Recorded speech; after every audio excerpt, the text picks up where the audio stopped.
Then came the Friday night of Kristallnacht. Can you tell me about that? Yeah. The date was Um, the 9th of November, in the year. 1938. What can you remember, Ruth? I remember the rumors. Must have been rumors saying that an action was about to happen because my father said, I'm not safe at home. I'm definitely not safe at home. And they were deliberating, and a brother-in-law of my father's had a kind of a loft. He was in the business of, um, I don't know what you call it here, fabric leftovers. When tailors and big manufacturers cut clothes, they are these they shave. They are the leftover which are then reprocessed and made into blankets or whatever.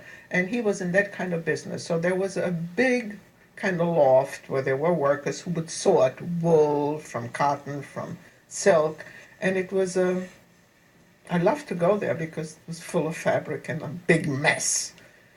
And it was that was located in the Jewish district, but in the back of an apartment house, you had to go through a courtyard, and it had, I remember, glass, lots of windows on top. And they decided, and another a couple of men, who they were, I don't remember, to hide in these fabric remnants overnight. So my father went with my brother-in-law, they left, and my mother, of course, was terribly scared to be in the apartment. So we went to her sister's house, which was in the second district on Rembrandt Gasse. And we were then the two sisters and my little cousin, who was 6 years younger than I.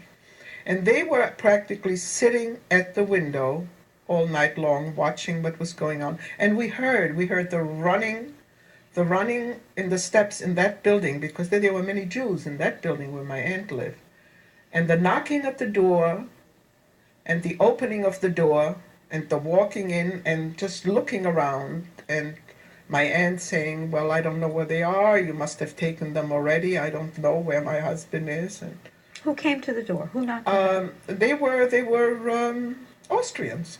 Police? Yeah, they were in uniform. And the fear was beyond description, because they wore boots, their steps were heavy, that knock on the door. It took me years to overcome this. When somebody would knock at the door. So anyway, the next morning it was all over. And my aunt said, well, we have to get them out now, because they had locked themselves in. And when we got to that loft, what they had done, they had put a seal on the entrances to Jewish shops. So on the lock, there was a seal. And my aunt and my mother, I guess another, were afraid to break that seal. So they communicated, they talked to each other through the door. I was there, I was present, because I was kind of a shield in those days. I suppose they didn't do too much damage yet with children around. So they threw some rocks, and they climbed out of one of those broken windows. And that was possible because it was surrounded by Jews, and that is how they came out. And from then on, it was really what do we do now? Because my parents had not registered with the American consulate on time to get a visa. It was the quota system. Their quota was just backed up, and not having any money to buy a visa. There were some visas we had to strange places, which one had never heard of. For instance, the Dominican Republic, Shanghai. Those things were very costly. We didn't have that kind of money. So then the push came, writing to America, do something, or whatever it was. And my father feared that Switzerland would be the next country to go, which of course was poor judgment, but who knew at the time?